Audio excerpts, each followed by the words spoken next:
Bonjour à tous et bienvenue dans cette nouvelle vidéo dans laquelle j'ai recensé 22 erreurs que font la plupart des traders et que vous devez absolument éviter si vous voulez devenir trader rentable. Ces 22 erreurs, je les ai classifiées en 6 thèmes différents. On va parler de l'entrée sur le marché, de la prise de position et la taille du lot, de la gestion de risque, de la gestion des émotions, de l'analyse des performances et de l'utilisation des indicateurs techniques. Avant de commencer la vidéo, n'oubliez pas que si vous n'êtes toujours pas rentable, vous pouvez vous aider de ma rentabilité personnelle en la copiant chaque matin via un signal de trading que je poste gratuitement dans mon canal Telegram. Pour le rejoindre, c'est le premier lien en description. Je vais commencer tout de suite avec la première erreur qui est la plus connue, c'est de rentrer sur un coup de tête. On rentre en fait sur un marché sans vraiment savoir pourquoi, mais voilà, on voit que les prix sont un peu haussiers, on se dit bon bah ça va continuer, je suis acheteur, on achète et en fait on n'a absolument aucune idée de ce qu'on est en train de faire. Alors ce que vous devez absolument faire pour éviter de faire cette erreur, c'est d'avoir une condition de trade. C'est ultra important que lorsque vous rentrez sur le marché, vous vous posez la question pourquoi je suis rentré? Est-ce que c'est parce qu'on a cassé un niveau important? Est-ce que c'est parce qu'on a échoué sur une résistance importante? Il faut absolument que vous ayez une condition de trade. Si vous rentrez sur un coup de tête, c'est la psychologie qui entre en jeu, le point d'entrée est mauvais et donc derrière,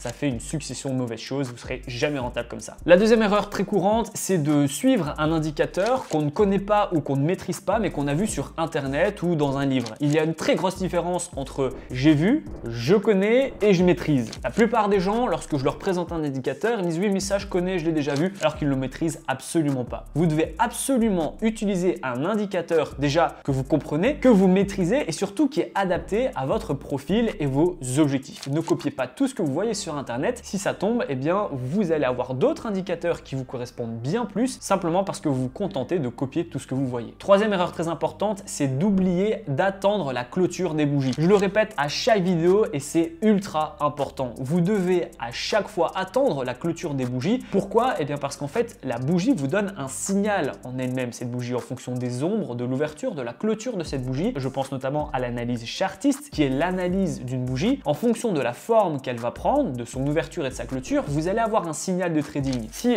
on casse ces clôtures par le haut d'une résistance, on n'a pas du tout le même signal que si on casse ces clôtures en dessous de la résistance. Il est donc crucial d'attendre à chaque fois la clôture des bougies. Une autre erreur que font très souvent les débutants, c'est de trader sur des unités de temps qui sont très courtes. Je pense au M1, M5, voire même le M15. On a l'appât du gain, on veut un résultat rapidement, on veut savoir si ça va faire un gain ou une perte rapidement, sauf que le problème c'est que c'est ultra difficile de trader sous pression en M1 ou en M5. Tout ce qu'on voit d'un point de vue psychologique et technique, on va pas forcément le mettre en pratique sur ces genres d'unités de temps. On n'a pas forcément le même stop loss, take profit, money management et donc pour un débutant, c'est très difficile et très stressant psychologiquement. Ce que je recommande, ça va être d'utiliser des unités de temps plus longues. Le H1 ou le H4 est très intéressant. Ça va vous permettre d'avoir déjà de base des signaux qui sont beaucoup plus solides et éviter bien toutes ces petites erreurs que vous allez faire. Donc, je pense notamment à pas mettre de stop loss, ni de take profit, avoir un gros lot et un mauvais money management. Passons maintenant au deuxième sujet qui est donc la taille des positions et la prise des lots. Et la première erreur, c'est justement qu'ils vont risquer des montants trop élevés sur leur écran. Ils vont arriver, ils vont être sur d'eux, ils vont mettre un gros lot et ils vont se retrouver avec 10, 15, 20, 30, 50% de pertes sur un trade. C'est une erreur qui est ultra courante et évidemment, c'est une grosse erreur. Vous devez absolument risquer entre 0,5 et 1% par trade, donc de perte maximum. Vous pouvez aller monter entre 1 et 2% de perte maximum par trade, mais jamais au-delà. Donc faites attention, ne mettez pas des lots de bourrin. Il faut vraiment que vous puissiez vous permettre de perdre maximum 1%. Ça vous permet en fait de perdre 100 trades d'affilée sans jamais faire aucun gain entre temps pour cramer son compte. D'ici là, vous avez vraiment le temps de voir qu'il y a quelque chose qui cloche. Une autre erreur qui est souvent liée à la première, c'est qu'en fait, après avoir fait une perte, ils vont doubler la taille de lot pour essayer de se refaire. Évidemment, c'est très mauvais de faire ça parce que là, c'est encore une fois la psychologie qui entre en jeu et plus du tout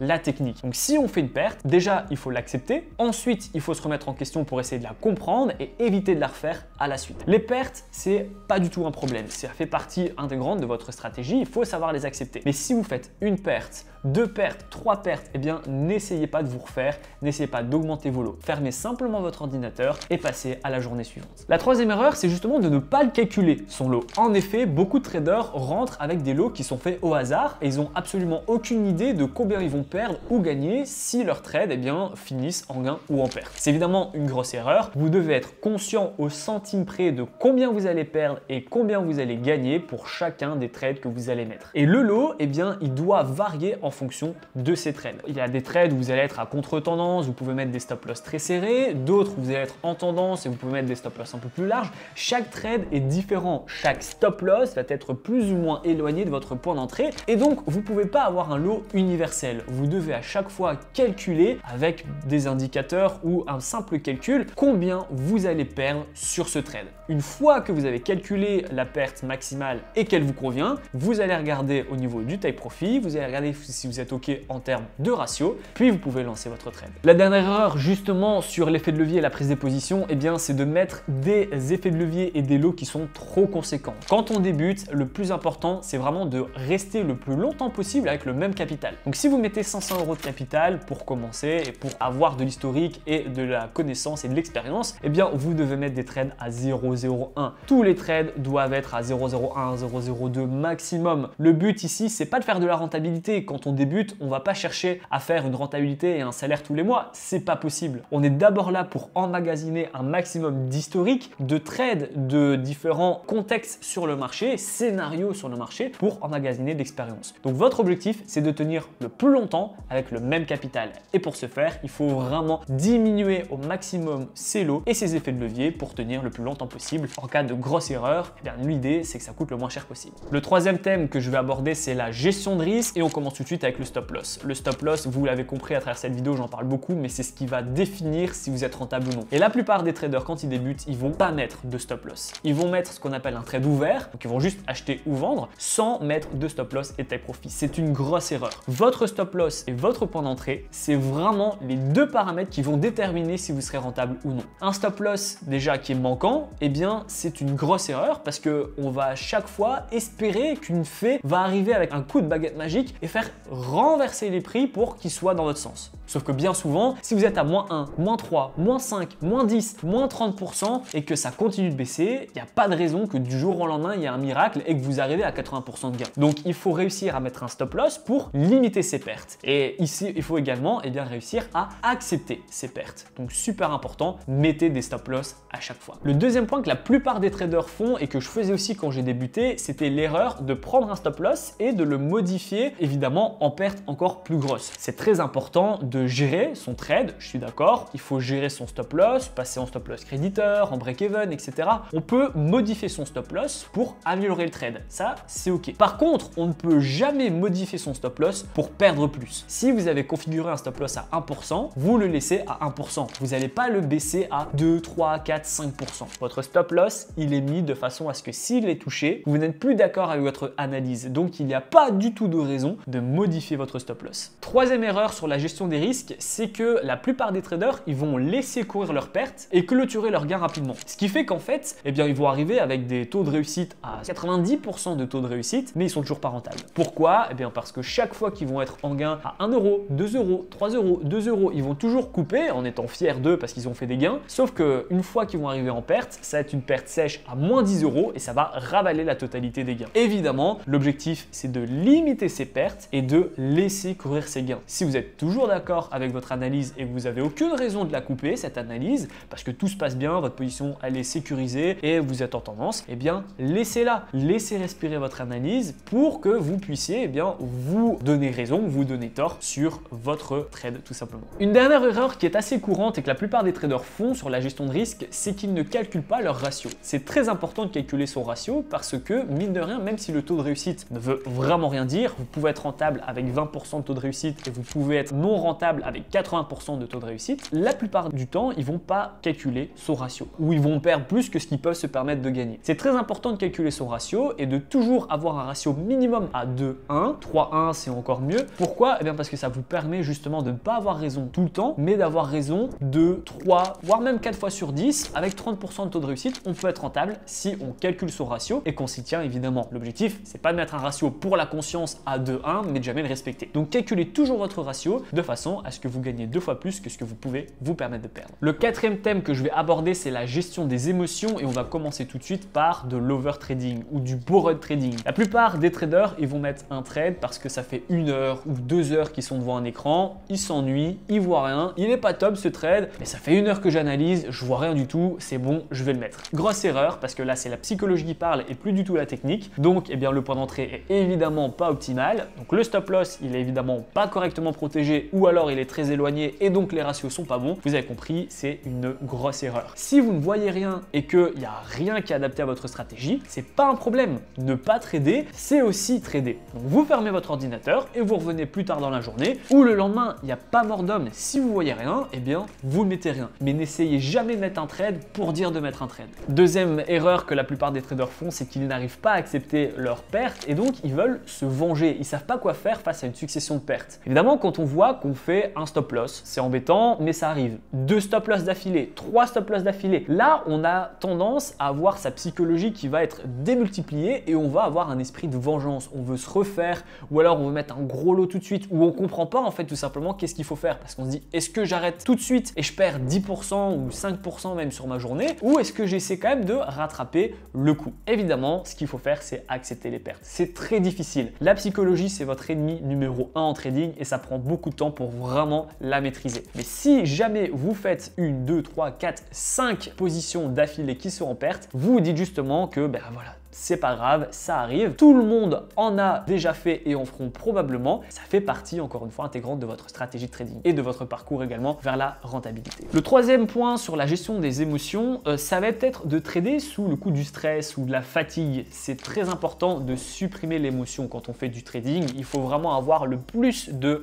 distance entre nous et les marchés. Donc si vous êtes fatigué, que vous êtes stressé, que vous avez mal à la tête, ne tradez pas. Parce que là aussi, tous vos sens seront pas forcément bien adapté au trading. Si vous êtes fatigué, vous allez être plus vite irrité. Donc psychologie, c'est mauvais. Si vous êtes stressé, par exemple, votre psychologie sera plus sensible et vous pourrez démarrer au quart de tour. Si vous êtes fatigué, vous n'allez pas forcément être conscient de ce que vous faites et vous pourrez manquer des faux signaux ou alors une condition de trade qui va se réaliser devant vous et vous n'allez pas la voir. Donc c'est très important d'être en forme, d'avoir bien mangé, d'être dans un environnement calme et d'être prêt pour trader. Ne sous-estimez jamais le trading. N'oubliez pas que c'est un métier et que c'est un métier qui est très difficile. Donc on va pas faire du trading comme on ferait une partie de poker ou de casino ou j'en sais rien. C'est peut-être pas forcément comparable, j'en sais rien. Gardez en tête que c'est très important d'avoir un maximum de paramètres positifs avant de commencer une session de trading. Le dernier point pour la gestion des émotions, c'est qu'ils vont trader à des heures différentes, des sessions différentes et donc forcément, eh bien, en termes de gestion des émotions et du trade, c'est difficile. C'est très important de ne pas trader au pif. Il faut que ça soit le forex ou les contrats ou les matières premières, on va dire le trading en règle générale, qui s'adapte à vous et pas l'inverse. Vous ne devez pas vous adapter au trading. Donc ça veut dire quoi? Ça veut dire que évidemment, ne mettez pas des réveils pour aller voir si votre condition de trade peut être touchée. N'essayez pas une fois de vous connecter à 8h en matin et puis une fois à 16h et puis vous revenez à midi.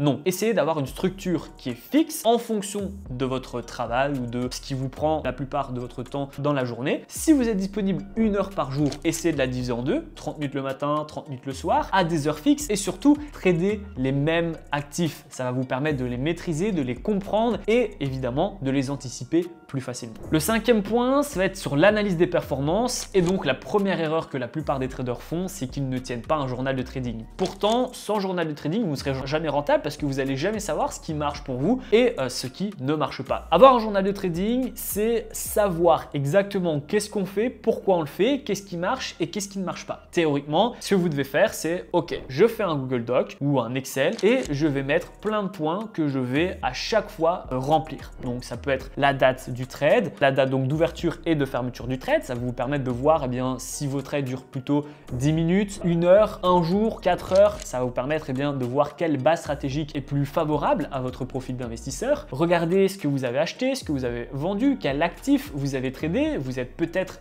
bon sur des paires en GPI ou sur l'euro, j'en sais rien. Encore une fois, en fonction de votre session de trading. Et surtout, mettez vos conditions de trade. Pourquoi vous êtes rentré? Est-ce que vous êtes rentré avec un indicateur, avec une figure graphique, avec une corrélation? Peu importe. Mettez pourquoi vous êtes rentré et là aussi, vous allez peut-être voir que vous avez une condition de trade particulière qui vous est favorable. Et puis, il est très important de noter votre émotion avant le trade, pendant le trade et après le trade. Voilà, ça peut être des mots-clés, mais l'important, c'est de mettre sur papier ce que vous ressentez. Quand on met sur papier ce qu'on ressent, on peut avoir concrètement une émotion qui va ressortir et donc on va pouvoir la contrôler, la maîtriser ou la limiter si on voit qu'elle est néfaste. Une autre erreur que la plupart des traders font et que j'ai fait aussi, c'est qu'ils vont analyser leurs gains après coup, mais très rarement leurs pertes. Et ça va également pour l'inverse, il y a aussi beaucoup d'autres traders qui vont à chaque fois analyser leurs pertes, mais jamais leurs gains. Dans tous les cas, il faut analyser les gains et les pertes parce que c'est pas forcément intéressant de se focus un seul scénario. Pourquoi? Eh bien parce que si vous donnez toute l'attention sur les trades qui sont mauvais, vous allez jamais en fait pouvoir voir sur quoi vous devez vous concentrer, qu'est-ce qui marche pour vous. Et à l'inverse, si vous concentrez uniquement sur ce qui marche pour vous, vous n'allez jamais réussir à identifier ce qui ne marche pas et ce que vous devez limiter. Donc peu importe le scénario, s'il est en positif ou en négatif, analysez-le et remettez-vous en question. Ce qui ne marche pas, eh bien vous essayez de le diminuer dans un premier temps et de le supprimer à terme. La dernière erreur sur l'analyse des performances, c'est qu'ils ne font jamais des bilans réguliers. Moi personnellement, dans mon canal Telegram de Signaux Trading, je fais des bilans chaque semaine. Ça permet d'avoir le résultat en pips, le résultat en euros, le résultat en pourcentage de rentabilité sur les 5 jours du lundi au vendredi. Je mets la totalité des trades que je vous ai envoyés avec leurs résultats et puis j'ai un total qui s'affiche. C'est très important de faire des bilans hebdomadaires ou au moins mensuels parce que ça va vous permettre aussi de traquer vos résultats et encore une fois de les optimiser. On passe maintenant au dernier thème, ça va être donc de l'utilisation des indicateurs en règle générale et la première grosse erreur que la plupart des traders font, si pas 100% des traders débutants, c'est qu'ils vont mettre plein d'indicateurs sur leur graphique. Ça va être surchargé du RSI, du Ichimoku, des stochastiques, enfin voilà, c'est vraiment le gros bordel. Et le problème, c'est qu'ils sont noyés d'informations, ils vont avoir mal au crâne et ils vont surtout pas savoir les maîtriser. Ce qui est important à savoir, c'est qu'il faut utiliser 2 indicateurs. C'est déjà très bien si vous voulez avoir une stratégie basée sur des indicateurs. Vous pouvez en mettre aucun si vous faites du price action, peu importe. Mais surtout, retenez qu'il faut prendre l'information et supprimer. Si par exemple vous êtes en H4 et que vous utilisez le RSI, une fois que le RSI vous a dit qu'on est en surachat, il n'y a pas besoin de le laisser sur votre graphique parce que vous savez que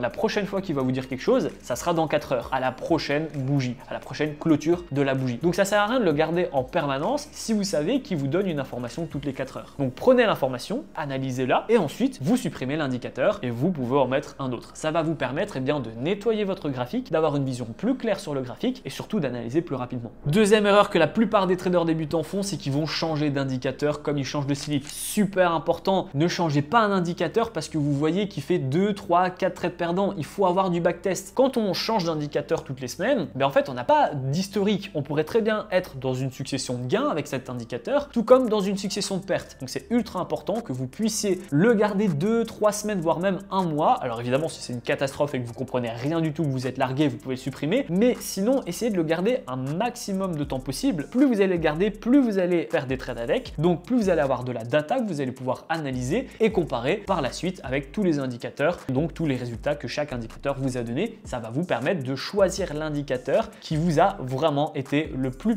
favorable sur du moyen terme. La dernière erreur de cette vidéo et de ce thème sur la gestion des indicateurs, c'est qu'en fait, ils vont mettre un trade uniquement grâce à un signal d'un indicateur ou 2 indicateurs. C'est très important de combiner le signal d'un indicateur avec des patterns. Donc des patterns, ça va être des clôtures, des bougies, en fait, du maraboutzou, du marteau, du doji ou du l'engouffrement en règle générale. C'est pas parce que un indicateur ou 2 indicateurs vous dit d'acheter qu'il faut forcément acheter maintenant. N'oubliez pas la clôture des bougies, analysez la clôture des bougies. Peut-être qu'au final, la bougie ne vous dit pas forcément la même chose, ou au contraire, peut-être qu'elle valide aussi l'avis des indicateurs. Donc c'est très important de regarder les indicateurs, mais également de regarder le prix en lui-même et la bougie, son ouverture, sa clôture et son ombre. N'oubliez pas que cette bougie fait partie intégrante de votre analyse et elle-même seule peut vous donner un signal d'achat ou de vente. Donc ne la méprisez jamais, analysez-la à 100%. On arrive à la fin de cette vidéo, j'ai recensé les 22 erreurs que la plupart des traders font et que vous devez absolument éviter. N'oubliez pas que si vous n'êtes pas encore rentable ou bien que vous voulez améliorer votre rentabilité, vous avez la possibilité de rejoindre mon canal Telegram totalement gratuitement. Chaque matin, je vous envoie un signal de trading totalement offert que vous pouvez copier. Ça va vous permettre de copier ma rentabilité mensuelle. Vous cliquez sur le lien dans la description, vous allez rejoindre mon canal Telegram et vous serez prêt à copier le premier trade dès le lendemain matin. J'espère que la vidéo vous a plu et je vous dis à très vite pour la prochaine vidéo.